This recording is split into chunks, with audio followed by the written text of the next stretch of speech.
Hello guys, welcome back to back my YouTube channel. स्वागत है आपका आज की अगली नई वीडियो में। आज की वीडियो में हम बात करेंगे बोर्ड एग्जाम साइंस के इंपॉर्टेंट क्वेश्चन जो आप देखेंगे। बिल्कुल ये प्रश्न ऑब्जेक्टिव प्रश्न है जो कि आपकी परीक्षा की दृष्टि से काफ़ी इंपॉर्टेंट होने वाले हैं। तो चलिए आज की वीडियो को स्टार्ट करते हैं। तो आप देखेंगे कि पहला क्वेश्चन है कि मनुष्य में दूध के दांतों की संख्या होती है। जो वयस्क मनुष्य होता है उसमें दूध के दांतों की संख्या कितनी होती है। जो हमारे दूध के दांत होते हैं, जो बच्चे होते हैं, जो बाल अवस्था में होते हैं, उनमें दूधों की दांतों की संख्या कितनी होती है।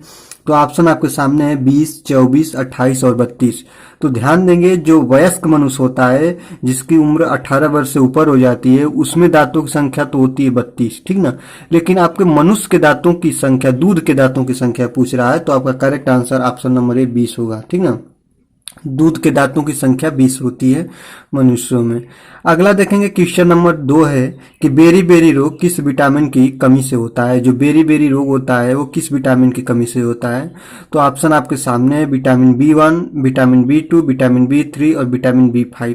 तो आप ध्यान देंगे, जो बेरी बेरी रोग होता है वो विटामिन बी की कमी से होता है, ये तो कन्फर्म है। लेकिन इसमें भी आपको बताना है कि विटामिन B1 की, B2 की, B3 की, B5 से होता है। तो जो बेरी बेरी रोग होता है आपका विटामिन बी वन की कमी से होता है। ऑप्शन नंबर ए आपका बिल्कुल करेक्ट आंसर हो जाएगा, ठीक ना, ऑप्शन नंबर ए। अगला देखेंगे, क्वेश्चन नंबर 3 आपके सामने है। क्वेश्चन नंबर 3 देखेंगे कि क्षारी विलयन का पीएच मान क्या होगा। जो क्षारी विलयन होता है उसका पीएच मान क्या होगा। तो ध्यान दीजिए, जो क्षारी विलयन होता है, जो पीएच मान, जो पैमाना होता है, आप ध्यान देंगे, पढ़े होंगे कि जो सारंसन ने पीएच पैमाना दिया था उसमें 0 से 14 तक के संख्या लिखी होती है, जिसमें आपका 1 से 7 तक का जो विलयन होता है वो अम्लीय होता है और 7 से ऊपर वाला जो विलयन होता है वो क्षारीय होता है, ठीक ना। जो 7 होता है वो विलयन क्या होता है, उदासीन होता है, ठीक ना। तो क्षारीय विलयन का पीएच मान क्या होगा, 7 से अधिक होगा। ऑप्शन नंबर डी आपका करेक्ट आंसर होगा। जो क्षारीय विलयन है उसका जो पीएच मान होगा वो 7 से अधिक होगा और अम्लीय विलयन का 7 से कम होगा और उदासीन पूछेगा तो 7 होगा, ठीक ना। जो आपका correct answer option number D correct answer होगा, 7 से अधिक होगा, ठीक ना। चलिए अगला देखते हैं। अगला है आपके सामने, अगला देखेंगे, क्वेश्चन नंबर 4 है कि उत्तल दर्पण की फोकस दूरी क्या होगी जिसकी वक्रता त्रिज्या 32 सेंटीमीटर है, ठीक ना। तो जो आपकी वक्रता त्रिज्या आर का मान दिया है, आर का मान 32 सेंटीमीटर और एफ का मान पूछ रहा है, ठीक ना। तो ऑप्शन आपके सामने है 32 सेंटीमीटर, 16 सेंटीमीटर, 64 सेंटीमीटर और 8 सेंटीमीटर। तो आप ध्यान दीजिए, आपने ये पढ़ा है कि फोकस दूरी वक्रता त्रिज्या की आधी होती है। एफ बराबर आर अपान के 2 होता है, एफ बराबर आर अपान के 2 और आर का मान 32 दिया है। तो ध्यान दीजिए 32 बटा के 2 हो जाएगा और 2 से जब 32 में भाग देंगे तो एफ बराबर आपका क्या मिलेगा, एफ बराबर आपका मिलेगा 16 सेंटीमीटर, ठीक ना। आपको क्या मिलेगा, 16 सेंटीमीटर, ठीक। अगला देखते हैं। अगला है आपके साथ देखेंगे, क्वेश्चन नंबर 5 है कि प्रकाश का प्रकीर्णन सबसे कम कहाँ होता है, किस रंग के लिए होता है। तो देखेंगे आपका लाल रंग के लिए, पीले रंग के लिए, हरे रंग के लिए और नीले रंग के लिए। तो ध्यान दीजिए, प्रकाश का जो प्रकीर्णन होता है सबसे कम अगर प्रकाश किसी का प्रकीर्णित होता है तो आपका ऑप्शन नंबर 1 करेक्ट आंसर होगा, लाल रंग के लिए, ठीक ना। प्रकाश का प्रकीर्णन सबसे कम लाल रंग के लिए होता है और सबसे ज्यादा बैंगनी रंग के लिए होता है, ये भी बात आप ध्यान दीजिए, ठीक ना। तो प्रकाश का जो प्रकीर्णन लाल रंग का सबसे कम होता है, इसी कारण सिग्नल लाल रंग के बनाए जाते हैं, ठीक। अगला देखेंगे, अगर आपको वीडियो अच्छी लग रही है तो वीडियो को लाइक करते भी चलिए, ठीक ना। आप वीडियो को लाइक करिए। अगला देखते हैं, क्वेश्चन नंबर 6 आपके सामने है कि सल्फ्यूरिक अम्ल में अम्लीय हाइड्रोजन परमाणुओं की संख्या क्या होती है।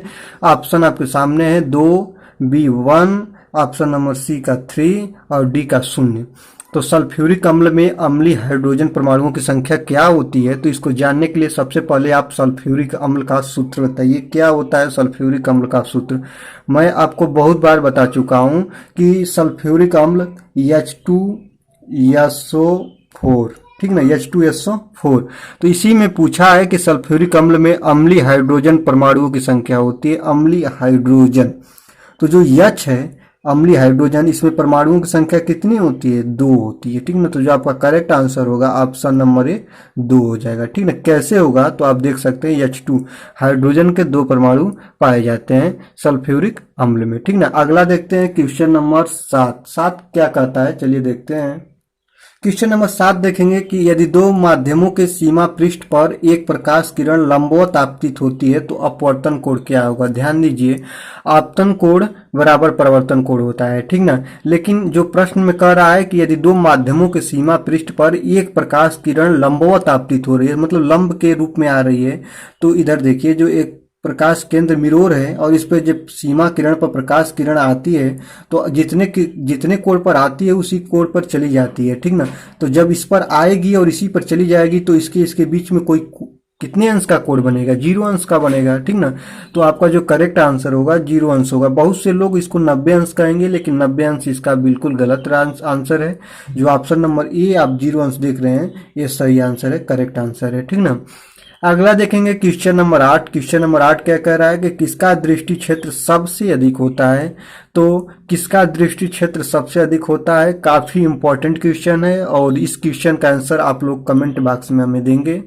मैं देखता हूं कितने लोग इसका बिल्कुल सही आंसर देते हैं। तो इसका मैं आंसर जो होगा अगले वीडियो में आपको बताऊंगा, और उससे पहले आप इसको आंसर आप कमेंट बॉक्स में दीजिए कि किसका दृष्टि क्षेत्र सबसे अधिक होता है, समतल दर्पण का कि उत्तल दर्पण का, अवतल दर्पण का कि उत्तल लेंस का, ठीक ना। तो ये प्रश्न आपके लिए, आप कमेंट बॉक्स में इसका आंसर जरूर बताइए कि किसका दृष्टि क्षेत्र सबसे अधिक होता है।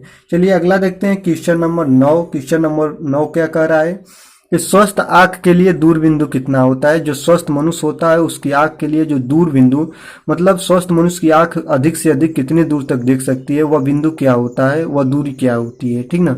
तो ऑप्शन आपके सामने है 25 सेंटीमीटर की 50 सेंटीमीटर की 100 सेंटीमीटर की अनंत पर।